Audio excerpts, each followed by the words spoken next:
Un guardia brasileño aprendió por las malas que no es prudente disparar al azar a los ovnis, incluso si tu trabajo es proteger una infraestructura vital como una presa. Fue la noche del domingo 30 de agosto de 1970, a las 21:45 horas, que Almiro Martins de Freitas, guardia de la central hidroeléctrica de Funil, en Resende, en el estado de Río, tuvo su encuentro cercano con un extraño objeto volador. De Freitas, en ese entonces un hombre casado de 32 años con 3 hijos, estaba en su puesto habitual en la central, cerca del precipicio, cuando divisó una fila de al menos 15 luces azules y amarillas hermosas que parecían ser proyectadas desde un grupo de ojos de buey de 40 pulgadas de ancho. Poco después, escuchó una explosión y las luces se apagaron por unos segundos. Fue entonces cuando vio el objeto a unos 165 a 200 pies de distancia. Se arrastró a lo largo de la presa para acercarse, y finalmente llegó a 50 pies. De Freitas describió el objeto como de forma rectangular,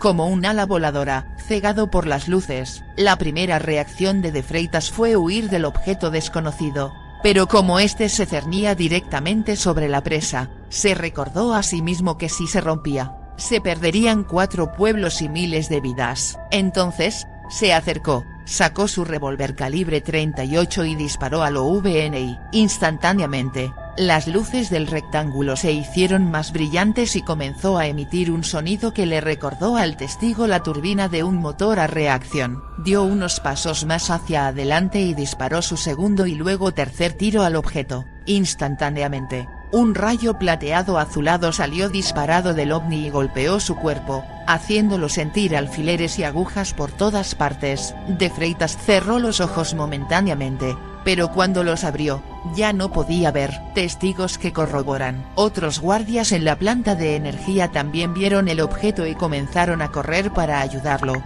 cuando De Freitas disparó ciegamente al ovni por tercera vez. «No miren», gritó De Freitas a los otros guardias, «cuidado, el flash me cegó». Los guardias que lo atendían habían escuchado cada uno de los 3 disparos rebotar en el ovni, y tuvieron dificultades para mover a su compañero que quedó temporalmente paralizado y ciego. Finalmente recuperó la vista. De Freitas fue llevado de urgencia al hospital donde permaneció durante 14 días hasta que recuperó la vista. El doctor Orlandino Fonseca, quien trató a De Freitas, diagnosticó su ceguera como psicosomática, pero sin embargo causada por una experiencia real. Después del diagnóstico, fue trasladado del Hospital Aeronáutico al Hospital de la Cruz Roja donde fue puesto en manos de las autoridades de seguridad y mantenido en aislamiento. Consecuencias y evidencia residual. A raíz del misterioso evento, se examinó cuidadosamente el lugar donde había sido visto sobrevolando el objeto. Aunque el área había sido reparada recientemente con concreto nuevo,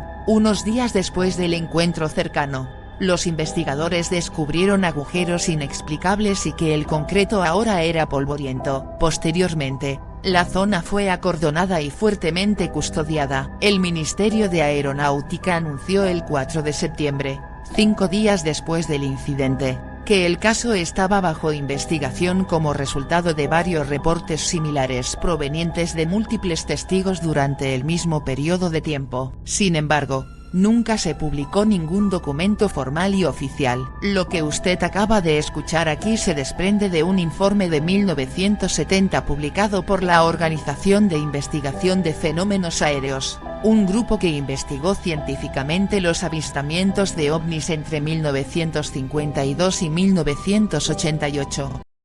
Hasta aquí este nuevo vídeo de Misterios Interminables, espero que lo hayáis disfrutado. Nos seguimos viendo por aquí. Suscribiros al canal y compartirlo en las redes sociales. Cada vez somos más en esta aventura maravillosa, os lo agradecemos de corazón amigos. Nos vemos en el próximo vídeo.